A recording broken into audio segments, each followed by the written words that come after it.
అలరి టీవీ ప్రేక్షక మహాశైలకు స్వాగతం, సుస్వాగతం, శుభోదయం.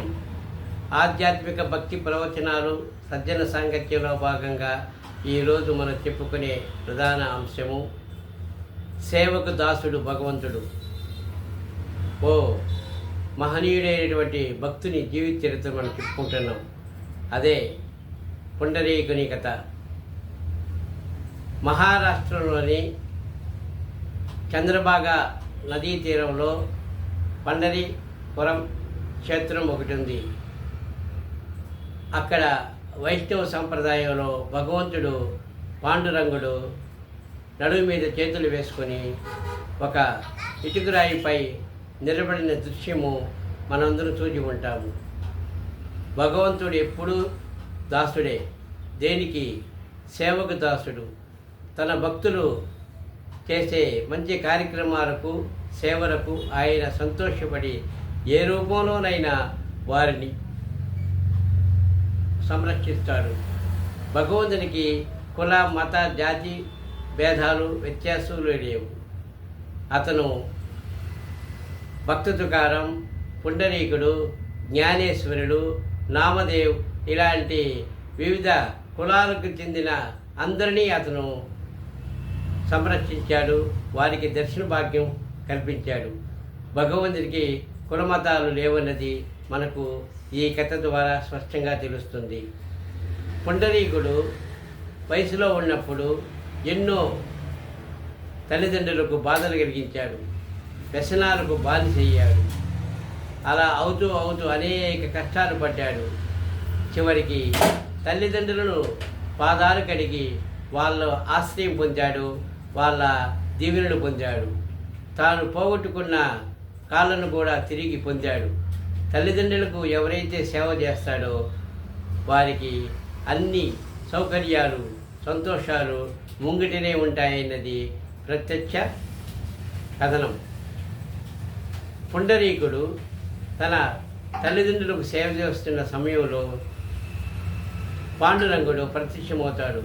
నాయన పుండరీక, నేను నీ కోసం వచ్చాను రా అని పిలుస్తాడు. పుండరీకుడు, స్వామి, నా తల్లిదండ్రులు విశ్రమించి ఉన్నారు. వారికి పాదాలు ఒత్తుతున్నాను, సేవ చేస్తున్నాను. ఇప్పుడు సమయం లేదు నిన్ను చూడడానికి. ఇదిగో అందాక నేను ఎక్కడ ఉండేది అని అడుగుతాడు. పాండురంగుడు పక్కనున్న ఇటుకరాయిని తీసి అట్లా సముద్రం ఒడ్డున విసిరిస్తాడు. దీనిపై నిలబడుకో అంటాడు. పాండురంగుడు యథాప్రకారంగా ఆ ఇటుకురాయిపై నిలబడి అలాగే చూస్తుంటాడు పాండురంగుడి కోసం. యుగాలు దాటిన నేటి వరకు పాండురంగుడు అదే ఇటుకురాయిపై ఆయన నడుముపై చేతులు వేసుకుని పుండరీకుని పిలుపు కోసం ఎదురు చూస్తున్నాడు. అదే భగవంతుడు. భగవంతుడు భక్తులకు సులభతరుడు. వారి సేవకు మెచ్చి వారికి ఎన్ని సేవలు చేసినాడు. అలాగే భగవంతుడు మనకు సులభతరంగా దర్శనంగా కలగాలంటే మనం కూడా భగవంతుని పట్ల అనేక సేవలు చేయాలి. తల్లిదండ్రులను పూజించడం ప్రధాన అంశము. ఎవరైతే తల్లిదండ్రులను పూజిస్తారో, వారి కడుపు నిండా అన్నం పెడతారో, వారు ముసలితనంలో సేవలు అందిస్తారో వారికి భగవంతుడు దగ్గరనే అందుబాటులో ఉంటాడనేది అక్షర సత్యం. భక్త తుకారము తన భార్యని పోగొట్టుకుంటాడు, వ్యాపారం పోగొట్టుకుంటాడు, ఉద్యోగాన్ని పోగొట్టుకుంటాడు, అన్నీ పోగొట్టుకుంటాడు. 24 గంటలు ఆయన పాండురంగుని గురించి పాటలు పాడుతూనే ఉంటాడు.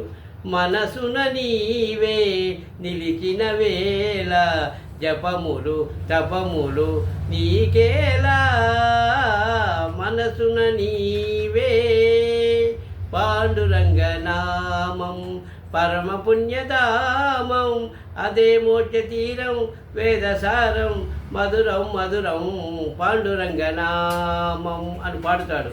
చివరికి విసిగి వేసారి, ఉన్నావా అసలున్నావా,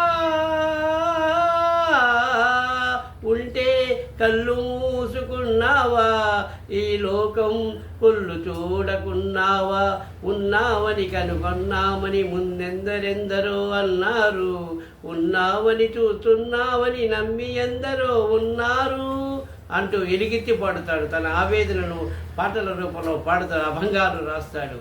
అప్పుడు భగవంతుడైనటువంటి ఆ పాండురంగుడు ప్రత్యక్షమయ్యి, నాయన తుకారం, నీ పాపము పరిపక్వమైంది, నేటి నుంచి నీ జీవితం ధన్యమవుతుంది అంటూ ఆయన ఆశీర్వదిస్తాడు.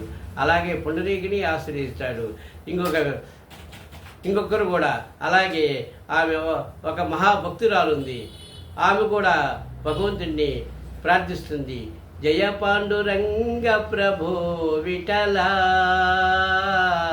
జగదాధారా జయ విఠల, పాండురంగ విఠల, పండరినాథ విఠల, పాండురంగ విఠల, పండరినాథ విఠల అంటూ గానం చేస్తుంది. ఎంతోమంది వైష్ణవ భక్తులను పాండురంగుడు ఉద్ధరించాడు. వారిని ఉన్నత స్థానం కల్పించి మోక్షం కల్పించాడు. మనం కూడా పాండురంగని సదా సేవ చేస్తూ ఆయన సన్నిధానంలో మనం కూడా ఆశీర్వాదం పొంది చక్కగా మన జీవితాలను కొనగిద్దాము. విఠల్ విఠల్ విఠల్ అని 3 సార్లు చెప్పగానే మనలోని పాపాలు తొలగిపోయేది అనేది నిజం. ఓం తత్సత్.